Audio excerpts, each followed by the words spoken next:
Performance Arts, Level 3, Audiobook Recording by Jonathan Burns. Columbia Broadcasting System and its affiliated stations presents Jonathan Burns and the Mercury Theatre on the air in The War of the Worlds by H.G. Wells.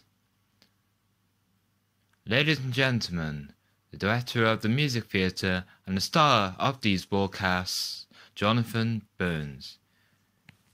We now know that in the early years of the 20th century, this world was being watched closely by intelligences greater than man's, and yet as mortal as his own.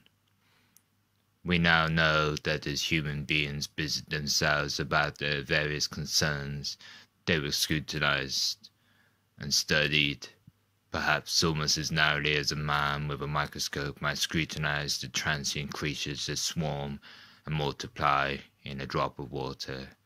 With infinite complacence, people went to and fro over the earth about their little affairs, serene in the assurance of their dominion over the small spinning fragment of solar driftwood which by chance or design man has inherited out of the dark mystery of time and space. Yet, across an immense ethereal gulf, minds that to our minds as are to the beasts in the jungle, intellects vast, cool, and unsympathetic, regarded this earth with envious eyes and slowly and surely drew their plan against us. In the 39th year of the 20th century came the great disillusionment. It was near the end of October. Business was better. The war scare was over. More men were back at work. Sales were picking up. On this particular evening, October the 30th, Crosley Service estimated that 32 million people were listening on the radios. For the next 24 hours, not much change in temperature. Slight atmospheric disturbance of undetermined origin is reported over Nova Scotia, causing a low-pressure area to move down rather rapidly over the northeastern states, bringing a forecast of rain, accompanied by winds of light gale force. Maximum temperature 66, minimum 48. This weather report comes to you from the Government Weather Bureau. We now take you to Meridian Room in the Hotel Park Plaza in downtown New York, where you will be entertained by the music of Ramon Quello and his orchestra. Good evening, ladies and gentlemen. From the Meridian Room in Park Plaza in New York City, we bring you the music of Ramon Requello and his orchestra. With a touch of the Spanish, Ramon Requello leads off with La Camparista. Ladies and gentlemen, we interrupt our program of dance music to bring you a special bulletin from the Intercontinental Radio News. 20 minutes before 8 Central Time, Professor Powell of Mount Jennings Observatory, Chicago, Illinois, reports observing several explosions of incandescent gas occurring at regular intervals on the planet Mars. The spectroscope indicates the gas to be hydrogen and moving towards the Earth with enormous velocity.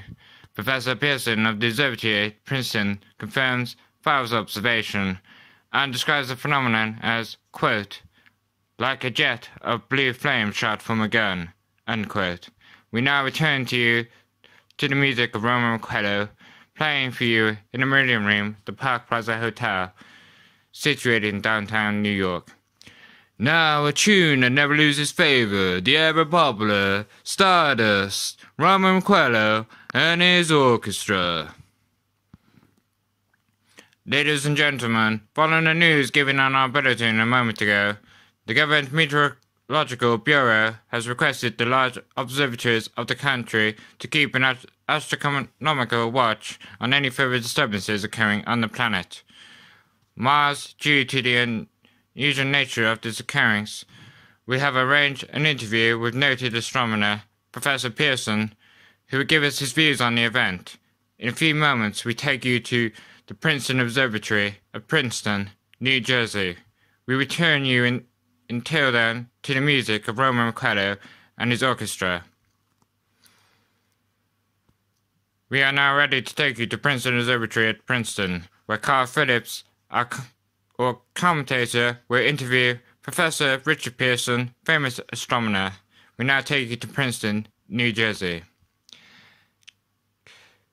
Good evening, ladies and gentlemen. This is Carl Phillips speaking to you from the observatory at Princeton. I'm standing in a large semicircular room, pitch black except for an oblong split in the ceiling. Through this opening, I can see a sprinkling of stars that cast a kind of frosty glow over the intricate mechanism of the huge telescope. The ticking sound you hear is the vibration of the clockwork. Professor Pearson stands directly above me on a small platform, peering through a giant lens. I ask you to be patient, ladies and gentlemen, during any delay that may arise during our interview. Besides his ceaseless watch of the heavens, Professor Pearson may be interrupted by telephone or other communications. During this period, he is in constant touch with the astronomical centers of the world. Professor, may I begin our questions? At any time, Mr. Phillips. Professor, would you please tell our radio audience exactly what you see as you observe on the planet Mars through your telescope?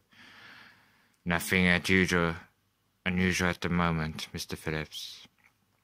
A red disk swimming in a blue sea, transverse stripes across the disk. Quite distinct now because Mars happens to be the point nearest the Earth, in opposition, as we call it. In your opinion, what do these transverse stripes signify, Professor Pearson? Not canals, I can assure you, Mr. Phillips, although that's the popular conjecture of those who imagine Mars to be inhabited. From a scientific viewpoint, the stripes are merely the result of atmospheric conditions peculiar to the planet. Then you're quite convinced, as a scientist, that living intelligence as we know it does not exist on Mars? I'd say the chances against it are 1,000 to 1. And yet, how do you account for those gas eruptions occurring on the surface of the planet at regular intervals? Mr. Phillips, I cannot account for it. By the way, Professor, for the benefit of our listeners, how far is Mars from Earth? Approximately 40 million miles. Well, that seems a safe enough distance. Thank you. Just a moment, ladies and gentlemen. Someone has just handed Professor Pearson a message. While he reads it, let me remind you that we're speaking to you from the observatory in Princeton, New Jersey, where we are interviewing the world-famous astronomer, Professor Pearson. One moment, please. Professor Pearson has passed me a message which he has just received. Professor, may I read the message to the listening audience? Certainly, Mr. Phillips. Ladies and gentlemen, I shall read you a wire address to Professor Pearson from Dr. Gray of the National History Museum, New York, 9:15 p.m. Eastern Standard Time. Seismograph registers shock of almost earthquake intensity occurring within a radius of 20 miles of Princeton. Please investigate. Signed, Lloyd Gray, Chief of Astronomical Division. Professor Pearson, could this occurrence possibly have something to do with the disturbances observed on the planet Mars? Hardly, Mr. Pearson. Phillips. This is probably a meteorite of unusual size, and its arrival at this particular time is merely a coincidence. However, we shall conduct a search as soon as daylight permits. Thank you, Professor. Ladies and gentlemen, for the past 10 minutes we've been speaking to you from the observatory at Princeton, bringing you a special interview with Professor Pearson, noted astronomer. This is Carl Phillips speaking. We are returning to you now to our New York studio.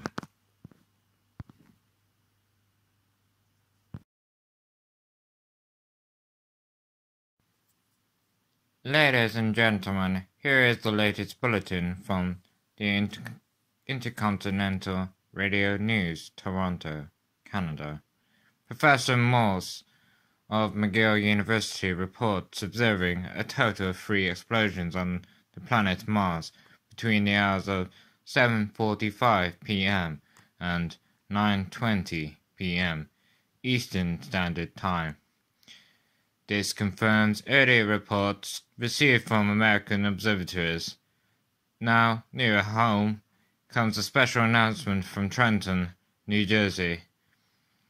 It is reported at 8:50 p.m. a huge flaming object, believed to be a meteorite, fell on a farm in the neighborhood of Grover's Mill, New Jersey, 22 miles from Trenton. The flash in the sky was visible within a radius of several hundred miles, and the noise of the impact was heard as far north as Elizabeth. We have dispatched a special mobile unit to the scene, and will have our commentator, Carl Phillips, give you a word description as soon as he can reach there from Princeton. In the meantime, we take you to Hotel Martinet in Brooklyn, where Bobby Millett and his orchestra are offering a program of dance music. We take you now to Grover's Mill, New Jersey. Ladies and gentlemen, this is Carl Phillips again at the Wilmouth Farm, Grover's Mill, New Jersey. Professor Pearson and myself made the 11 miles from Princeton in 10 minutes. Well, I hardly know where to begin.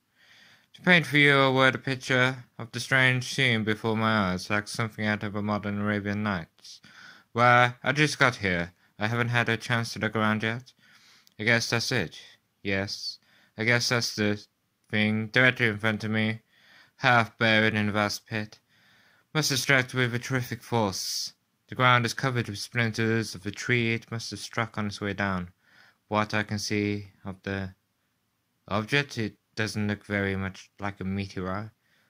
At least not the meteors I've seen. Looks like a huge cylinder. It has a diameter of... What would you say, Professor Pearson? What's that? What would you say? What is the diameter? About 30 yards. About 30 yards the metal on the sheath is, while I've never seen anything like it. The colour is sort of yellowish-white. Curious spectators now pressing close to the object, despite the efforts of the police to keep them back.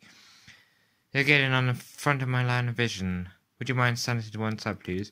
One side there, one side.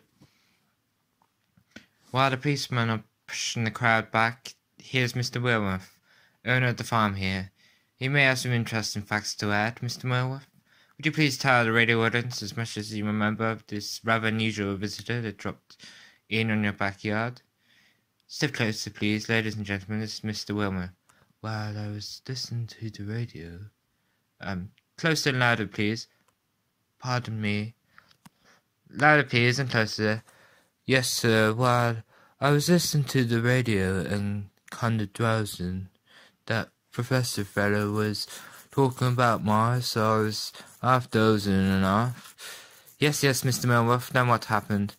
As I was saying, I was listening to the radio kind of halfways. Yes, Mr. Wilworth, and then you saw something. Not first off, I heard something. And what did you hear? A hissing sound, like... kind of like a 4th of July rocket. Then what? Turned my head out the window and I would have swore I was to sleep and dreaming. Yes? I seen a kind of greenish streak and then zingo. Something smacked the ground, knocked me clear out of my chair. Well, will you find him, Mr. Wilworth? Well, I ain't quite sure. I reckon I was kind of row. Thank you, Mr. Wilworth, thank you. Well, me tell you some more? No, that's quite alright, that's plenty.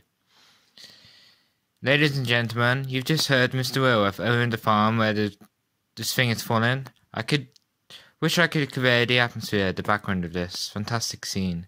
Hundreds of cars are packed in a field at the back of us.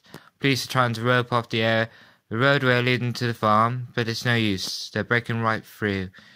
Cars' headlights throw an enormous spot onto the pit where the object is half buried. Some of the more daring souls are now venturing near the edge. The silhouettes stand out against the metal sheen. Wilma must have touched this thing. He's having an argument with a policeman. The policeman wins.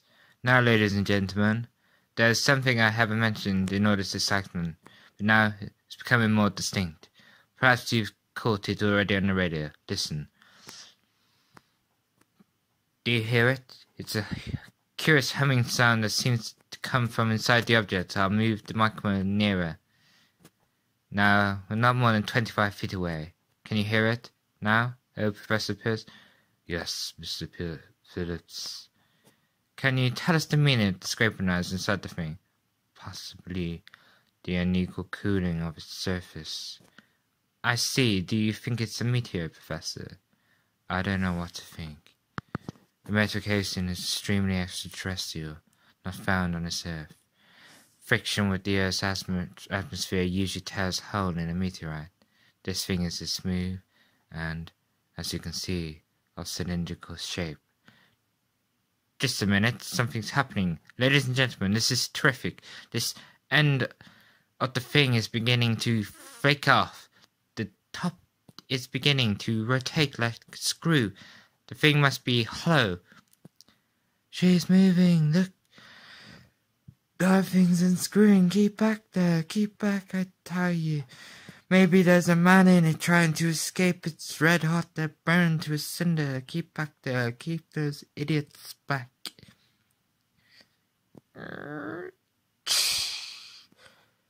She's off, the top sleeves, look out there, stand back. Ladies and gentlemen, this is the most terrifying thing I've ever witnessed. Wait a minute, someone's crawling out of the hollow top. Someone or something. I can see peering out of the black hole 2 luminous discs. Are they eyes? It might be a face. It might be... Good heavens! Something's wriggling out of the shadow like a grey snake. Now it's another one and another. They look like tentacles to me. There, I can see the thing's body. It's large as a bear, and it glistens like a wet leather. But that face, ladies and gentlemen, it's indescribable. I can hardly force myself to keep looking at it. The eyes are black and gleam like a serpent. The mouth is V-shaped with saliva dripping from its rimless lips that seem to quiver and pulsate. The monster, or whatever it is, can hardly move. Seems weighed down by possibly gravity or something. The thing's raising up. The crowd falls back now. They seem plenty. This extraordinary experience, I can't find words. I'll pull this microphone with me as I talk. I'll have to stop the description until I can take a new position. Hold on, will you please? I'll be alright, back in a minute. We are bringing you an eyewitness account of what's happening on Wilmer Farm, Grover's Mill, New Jersey. Now we turn you to Carl Phillips at Grover's Mill. Ladies and gentlemen, am I on? Ladies and gentlemen, here I am, back at the stone wall that adjoins Mr. Wilmer's garden. From here I'll get a sweep of the whole scene. I'll give you every detail, as long as I can talk. As long as I can see. More state police have arrived. They're drawing up a cordon in front of the pit, about 30 of them. No need to push the crowd back now. They're willing to keep their distance. The captain is conferring with someone. We can't quite see who. Oh yes, I believe it's Professor Pearson. Yes, it is. Now they've parted, the professor moves around one side, studying the object, while the captain and 2 policemen advance with something in their hands. I can see it now. It's a white handkerchief tied to a pole. A flag of truce. These creatures know what that means, what anything means. Wait. Something's happening. Hump-shaped is rising out of the pit. I can make out a small beam of light against the mirror. What's that? There's a jet of flame springing from the mirror. It leaps right at advancing men. It strikes them on the head on. Good Lord, they're turning into flame. Now the whole field's caught fire. The woods, the barns, the gas tanks of automobiles, spreading everywhere. It's coming this way, about 20 yards to my right. Ladies and gentlemen, due to circumstances beyond our control, We are unable to continue the broadcast from Grover's Mill. Evidently, there is some difficulty with our field transmission. However, we will return to the point at the earliest opportunity. In the meantime, we have a late bulletin from San Diego, California. Professor Indicoffer, speaking at the dinner of the California Astronomical Society, expressed the opinion that explosions on Mars are undoubtedly nothing more than severe volcanic disturbances on the surface of the planet. We now continue with our piano interlude. Ladies and gentlemen, I have just been handed a message that came in from Grover's Mill by telephone. Just a moment. At least 40 people, including 6 state troopers, lie dead in a field east of the village of Grover's Mill. Their bodies burned and distorted beyond all possible recognition. The next voice you will hear will be that of Brigadier General Montgomery Smith, commander of the State Militia of Trenton, New Jersey. I have been requested by the Governor of New Jersey to place the counties of Mercer and Middlesex as far west as Princeton and east to Jamesburg under martial law. No one will be permitted to enter this area except by a special pass issued by state or military authorities.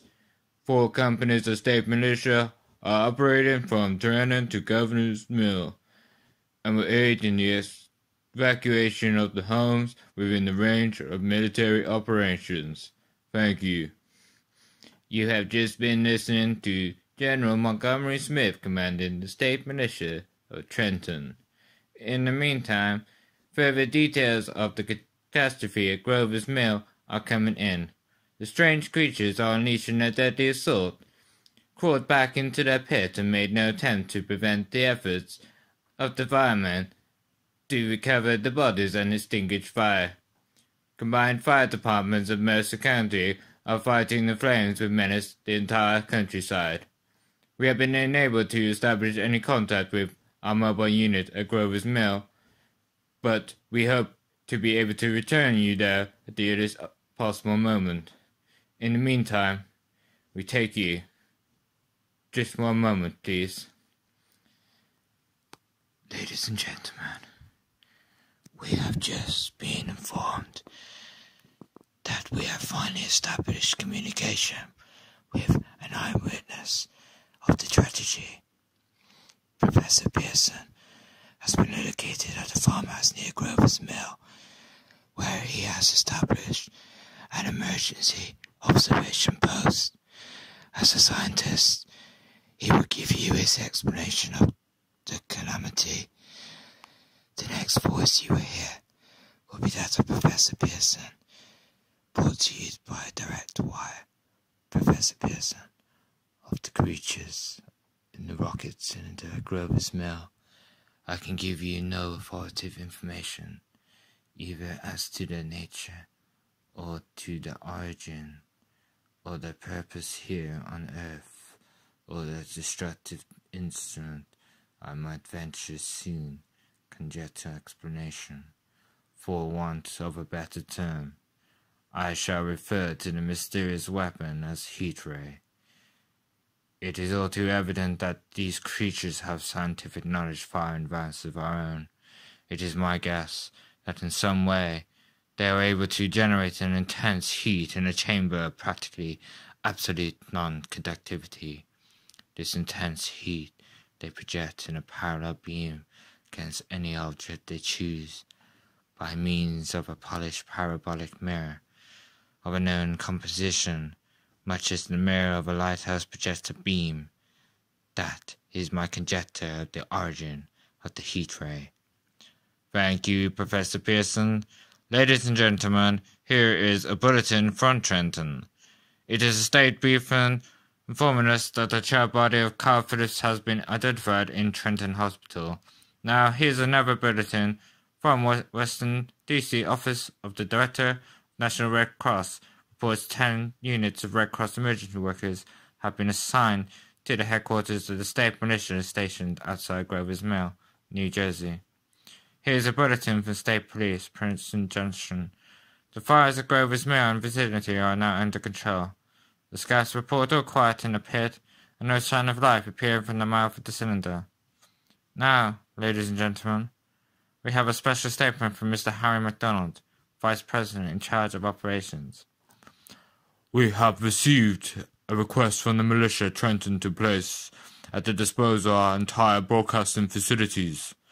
In view of the gravity of the situation, and believing that the radio has responsibility to serve in the public interest at all times, we are turning over our facilities to the state militia Trenton. We now take you to the field headquarters of the state militia near Grover's Mill, New Jersey. This is Captain Nancy on the Signal Corps, attached to the state militia now engaged in military operations in the vicinity of Grover's Mill. Situation arising from the port presence centering individuals of unidentified nature is now under complete control. The center object, which lies in the pit directly below our position, is surrounded on all sides by 8 battalions of infantry, without heavy field pieces, but adequately armed with rifles and machine guns. All calls for alarm, if such calls ever existed, is now entirely unjustified. The fiends, whatever they are, do not even venture to poke their heads above the pit. I can see their hiding place plainly in the glare of the searchlights here. With all their reported resources, these creatures can scarcely stand up against heavy machine gun fire. Anyway, it's interesting outing for the troops. I can make out the khaki uniforms crushing back and forth in front of the lights. It's almost like a real war. There appears to be some slight smoke in the woods bordering the Marston River, probably fire started by campers. Well, we ought to see some action soon.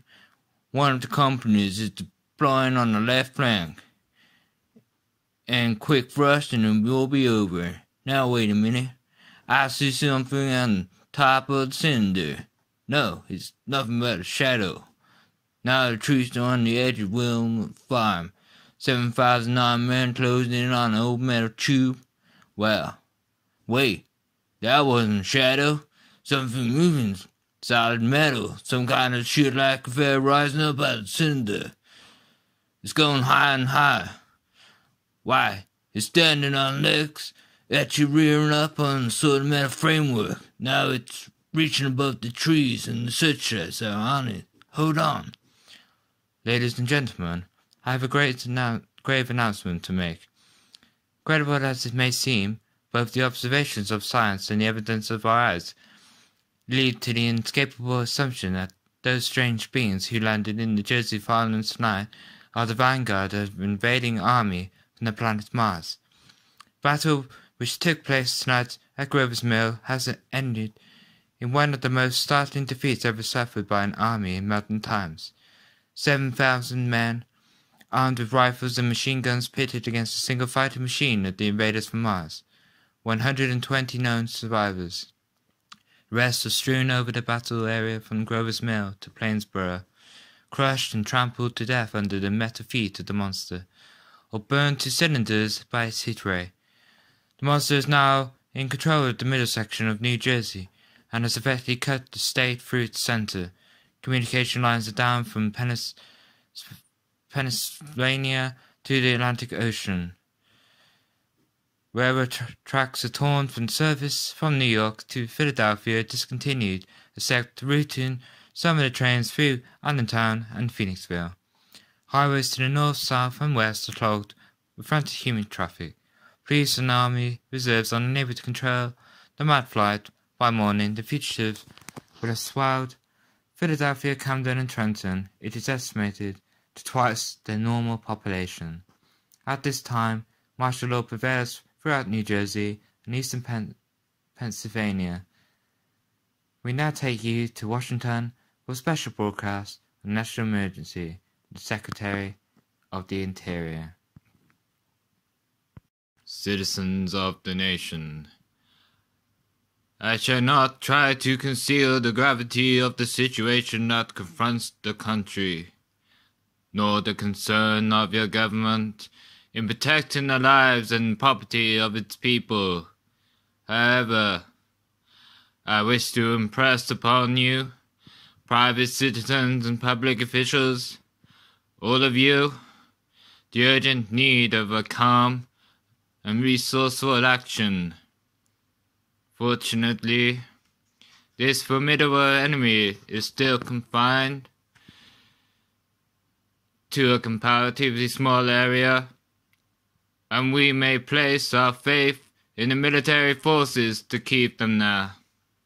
In the meantime, placing our faith in God, we must continue the performance of our duties, each and every one of us, so that we may confront this destructive adversary with a nation united, courageous, and consecrated to the preservation of human supremacy on this earth. I thank you. You have just heard the Secretary of the Interior speaking from Washington. Bulletins too numerous to read are piling up in the studio here. We are informed the central portion of New Jersey is blacked out from radio communication due to the effect of the heat ray upon power lines and electrical equipment. Here is a special bulletin from New York. Cables received from English, French, German scientific bodies offering assistance. Astronomers report continued gas outbursts at irregular intervals on planet Mars. Majority voice opinion that enemy will be reinforced by additional rocket machines. Attempts made to locate Professor Pearson of Princeton, who observed Martians at close range. It is feared he was lost in recent battle. Langenfield, Virginia. Scouting planes report 3 Martian machines visible above treetops, moving north towards Somerville, with population fleeing ahead of them. Heat ray not in use. Although advancing at express train speed, raiders pick their way carefully. They seem to be making conscious effort to avoid destruction of cities and countryside. However, they start to uproot power lines, bridges, and railroad tracks. Their apparent objective is to crush resistance, paralyze communication, and disorganize human society. Here is a bulletin from Baskin Ridge, New Jersey. Coon hunters have stumbled upon a second cylinder similar to the first embedded in the Great Swamp 20 miles south of Morristown. Army field pieces are proceeding from Newark to blow up second invading unit before cylinder can be opened and a fighting machine rigged. They have taken up position in the foothills of Watchung Mountains. Another bulletin from Langenfield, Virginia. Scouting planes report enemy machines, now 3 in number, increasing speed northward, kicking over houses and trees in their evident haste to form a conjunction with the Allies south of Morristown. Machines also sighted by a telephone operator east of Middlesex within 10 miles of Plainfield. Here's a bulletin from Winston Field, Long Island. Fleet of Army bombers carrying heavy explosives flying north in pursuit of the enemy. Scouting planes act as guides. They keep speeding, an enemy in sight. Just a moment, please. Ladies and gentlemen, we've run special wires to the artillery line in adjacent villages to give you direct reports in the zone of the advancing enemy. First, we take you to the battery of the 22nd Field Artillery, located in the Watchung Mountains. Range 32 meters. 32 meters. Projection 39 meters. 39 degrees. Fire. 140 yards to the right, sir. Shift range 31 meters. 31 meters.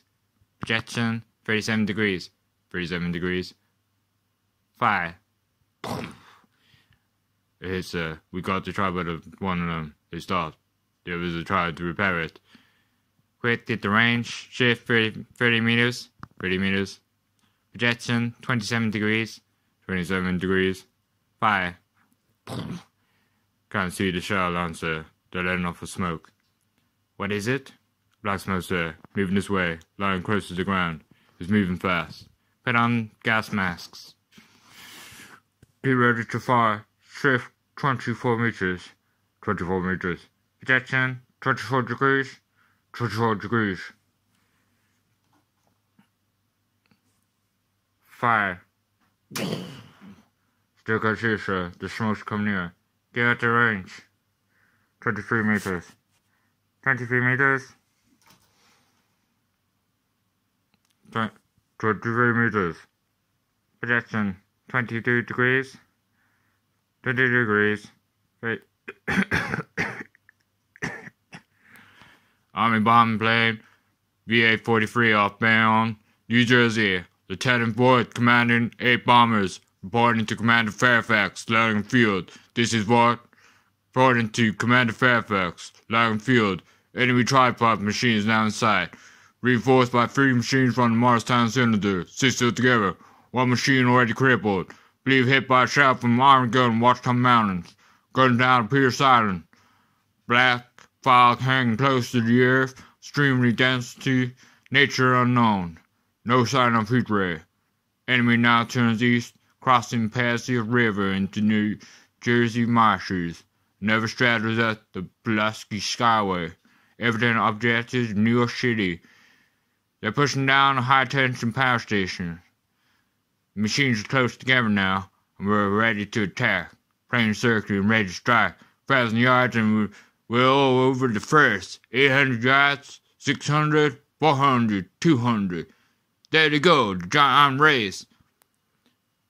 Green flash, they're spraying us with flame. 2,000 feet, engines are giving out. No chance to release the bombs, only one thing left. Drop on them, playing them all. We're driving on the first one. Now the engine's gone. Hey. This is Bayonne, New Jersey, calling Langfield. This is Bayonne, New Jersey, calling Langfield. Come in, please. This Langfield, go ahead. You're on bunkers. Bombers in engagement with enemy tripod machines over Jersey first. Engines capacity by heat ray or crash. 1 enemy machine strike. Enemy now discharging heat, black smoke, and direction up. This is New York, New Jersey. This is New York, New Jersey. Warning, poison smoke. Black smoke pouring in from Jersey marshes. Reaches South Street. Gas mask users. Urge population to move into open spaces. Automobiles use roads. 7, 23, 24. Avoid congested areas. Smoke no spreading over Raymond Boulevard. 2XL. 2L. Colin. CQ.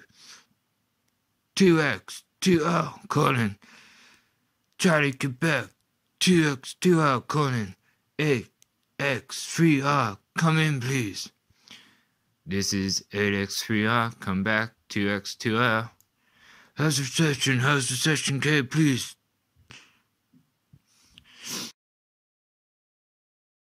Are you? 8X3R, what's the matter? Where are you? Bing, bing, bing, bing, bing. I'm speaking from the roof of the broadcasting building, New York City. The bells you hear are ringing to warn the people to evacuate the city as the Martians approach.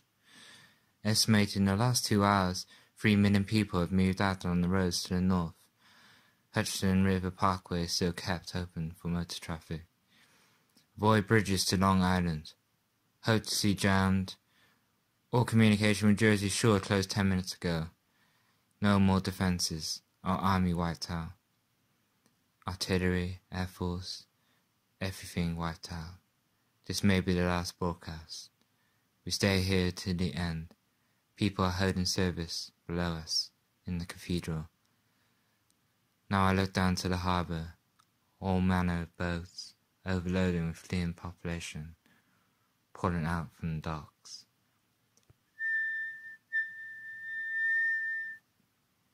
Streets are jammed, noise and crowds like New Year's Eve in the city. Wait a minute. Enemy now in sight above the palisades. 5 great machines. First one is crossing river. I can see it from here. Wade in the Hudson like a man wading through a brook. Bulletins handed to me. Martian cylinders are falling all over the country.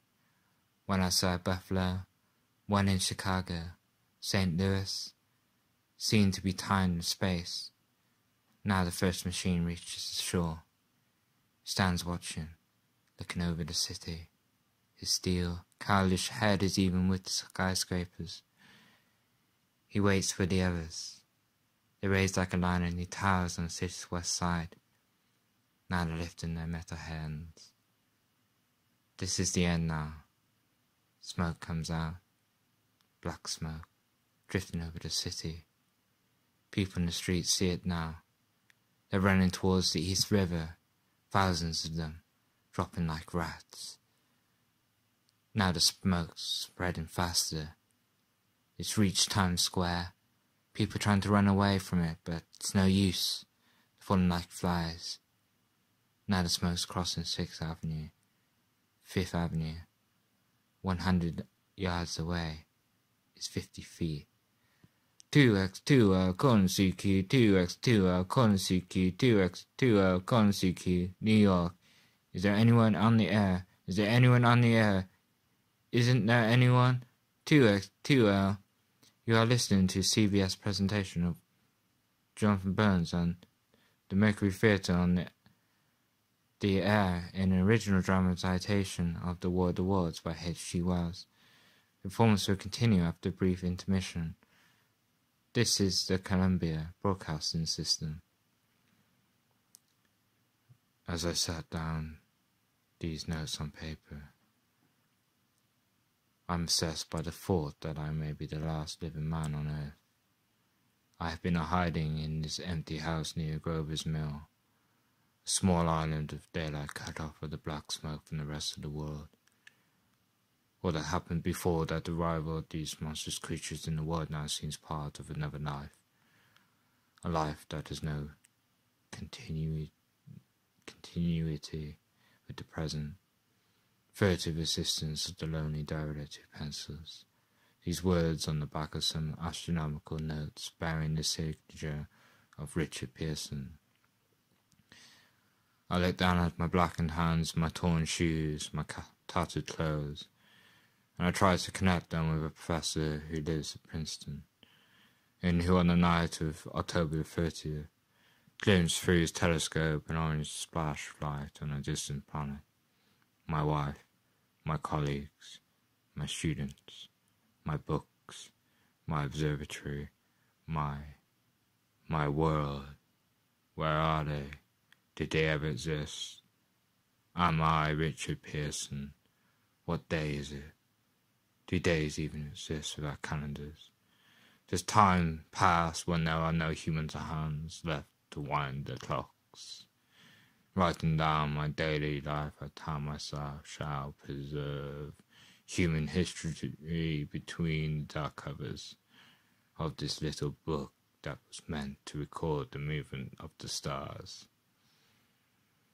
But to write I must live, and to live I must eat. I find mouldy bread in the kitchen, and an orange not too spoiled to swallow. I keep watch at the window. From time to time I catch sight of a Martian above the black smoke. The smoke still holds the house in its black coil. But at a length there is a hissing sound, and I suddenly see a Martian mounted on his machine, spraying the air with a jet of steam as if to dissipate the smoke. I watch in the corner as his huge metal legs nearly brush against the house. Exhausted by terror, I fall asleep. It's morning. Morning, sun streams in the window. The black cloud of gas is lifted, and the scorched meadows to the north look as though a black snowstorm has passed over them. I venture from the house. I make my way to the road. No traffic. Here and there a red car, baggage, overturned, a blackened skeleton. I push on north. For some reason I feel safer trailing these monsters than running away from them, and I keep a careful watch. I have seen the Martians feed. Should one of their machines appear over the top of the trees, I am ready to fling myself flat on the earth. I come to a chestnut tree. October chestnuts are ripe. I fill my pockets. I must keep alive. 2 days I wander in vague northerly direction through a desolate world. Finally, I notice a living creature. A small red squirrel in a beech tree. I stare at him, wonder. He stares back at me. I believe, at that moment, the animal and I shared the same emotion, the joy of finding another living being. I push on north. I find dead cows in a brackish field. Beyond, the charred ruins of a dairy. The silo remains standing guard over the wasteland like a lighthouse deserted by the sea. Astride the silo perches a weathercock. The arrow points north. Next day I come to a city vaguely familiar in its contours, yet its buildings strangely dwarf and levelled off, as if a giant hand sliced off its highest towers with a capricious sweep of its hand.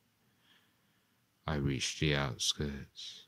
I found Newark, undemolished, but handled by some whim of the advancing Martians. Presently, with an odd feeling of being watched, I caught sight of something crouching in a doorway. I made a step towards it, and rose up and became a man armed with a large knife. Stop! Where did you come from? I come from many places. A long time ago, from Princeton. Princeton, huh? That's near Grover's Mill. Yes, Grover's Mill. there's no food here. This is my country. What is this end of the town down to the river? There's only food for one. Which way are you going? I don't know. I guess I'm looking for people. What was that? Did you hear something just then? Only a bird. A live bird. You get to know what birds have shadows these days, saying, "We're in the open here. Let's crawl in the doorway and talk." Have you seen any Martians? Nah. They've gone over to New York. At night, the sky is alive with their lights, just as if the people were still living in it. By daylight, you can't see them. 5 days ago, a couple of them carried something big across the flats from the airport. I believe they learned how to fly. Fly? Yeah, fly. Then it's all over with humanity. Stranger than. Still you and I. 2 of us left. They get themselves in solid. They wreck the greatest country in the world. Those green stars. Probably falling somewhere every night. They only lost one machine. There isn't anything to do. We're done. We're licked. Where are you? You're in a uniform. Yeah, that's what's left of it. I was in the militia, National Guard. That's good. Wasn't any war. Any more than there's a war between men and ants. And we're eatable ants, I found out. What would they do with us? I thought it all out. Right now, we're caught as we're wanted. The Martian only has to go a few miles to get a crowd on the run. But they won't keep doing that. They begin catching us systematic like, keeping the best and storing us in cages and things. They haven't begun with us yet. Not begun.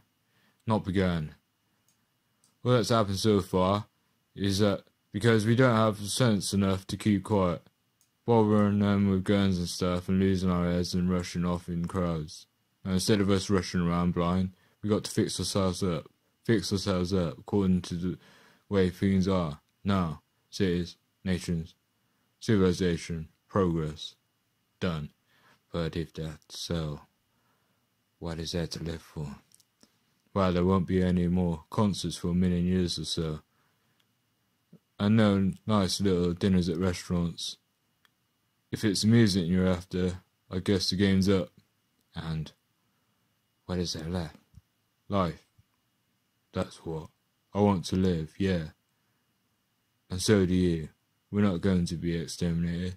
And I don't mean to be caught either. And tamed and fattened and bred like an ox. What are you going to do? Going to... Right under their feet I got a plan. We men, as men, are finished. We don't know enough. We gotta learn plenty before we get a chance. And we've got to live and keep free while we learn. See? I thought it all out, see? Tell me the rest. Well, it isn't all of us that were made for wild beasts, and that's what it's got to be. That's why I watched you, all these little office workers that used to live in these houses. They'd be no good. They haven't got any stuff in them. They just need to run off to work. I've seen hundreds of them running wild to catch their commuter train in the morning for fear they'd get canned if they didn't, running back at night afraid they won't be in time for dinner. Lives insured and a little invested in case of accidents. And on Sundays, worry about their hereafter. Martians will be a godsend for those guys. Nice, roomy cages, good food, careful breeding, no worries. After a week or so chasing about the fields on empty stomach, they'll come home and be glad to be caught. You thought it all out, haven't you? You bet I have. And that isn't all. These Martians will make pets of some of them, train them to do tricks. Who knows? Get sentimental over the pet boy who grew up had to be killed. And some, maybe they're trainers to hunt us. No, that's not possible. No, human being. Yes, they will. There's a man who'll do it gladly if one of them ever comes after me. Why? In the meantime, you and I, and others like us, where are we to live when the Martians own the Earth? I've got it all figured out. We'll live underground. Been thinking about the sewers under New York and miles of them. Main ones are big enough for anyone. Then there's cellars, vaults, underground storerooms, railway tunnels, subways. Beginning to see her. And we'll get a bunch of strong men together. No weak ones. That rubbish. Out. And you meant me to go? Well, I'll give you a chance, didn't I? We won't quarrel about that. Go on. And we've got to make safe places for us to stay in, see, and get all the books we can. Science books. For a man like you come in, see, we'll raid the museums, we'll spy on the Martians. It may not be much we have to learn before. Just imagine this, 4 or 5 of their own fighting machines suddenly start off. Eat rays, right and left, not a Martian in them, but men. Men who've learned the way how, may even be our time. Gee, imagine having one of them lovely things with their 8-ray, wide and free. We turn it on Martian, turn it on men. We bring everyone down to their knees. That's your plan? You and me, a few more of us. We own the world. I see. Say, what's the matter? Where are you going? Not to your world. Goodbye, stranger. After parting with the artilleryman, I came at last to the Holland Tunnel. I entered the silent tube, anxious to know that the fate of the great city on the other side of the Hudson. Cautiously, I came out of the tunnel and made my way up Canal Street. I reached 14th Street, and there again were black powder and several bodies, and an evil, ominous smile from the gratings of the cellars of some of the houses. I wandered up through the 30s and 40s. I stood alone on Times Square. I caught sight of a lean dog running down 7th Avenue with a piece of dark brown meat in his jaws. and a pack of starving mongrels at his heels.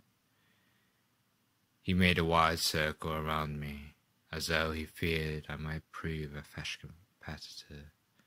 I walked up Broadway in the direction of that strange powder, past silent shop windows, displaying their mature wares to empty sidewalks, past the Capitol Theatre, silent, dark, past the shooting gallery, where a row of empty guns faced an arrested line of wooden ducks.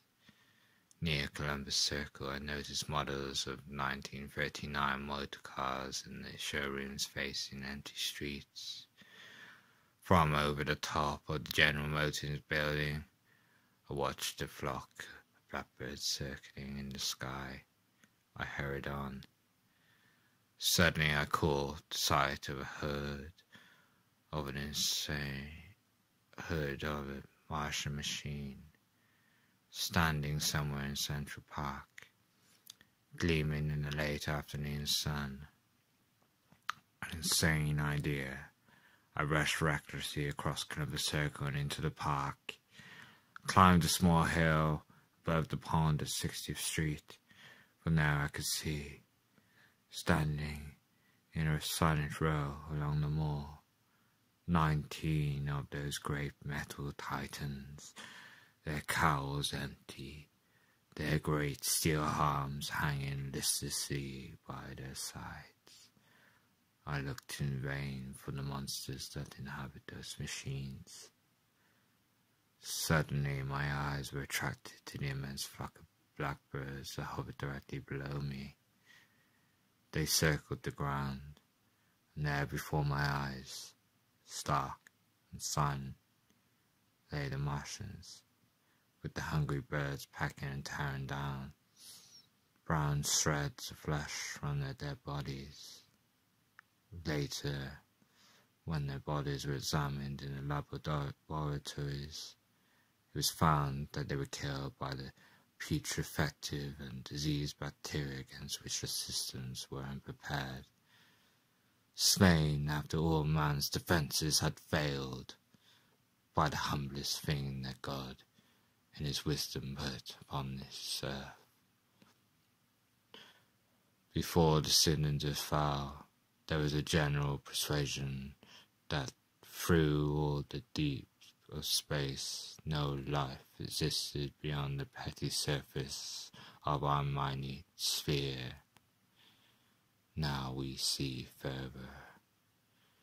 Dim and wonderful is the vision I have conjured in my mind of life spreading slowly from this little seabed of the solar system throughout the inanimate vastness of sidereal space. But that is a remote dream. It may be that the destruction of the Martians is only a reprieve. To them, not to us, is the future ordained, perhaps.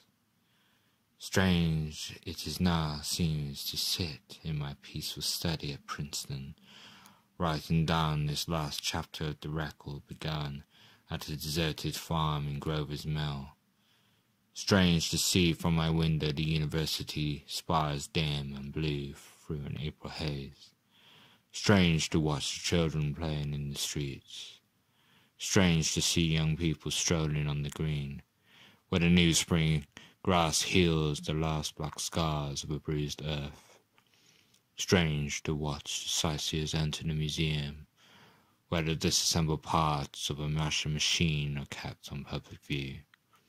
Strange when I recall the time when I first saw it, bright and clean-cut, hard and silent, under the dawn of the last great day.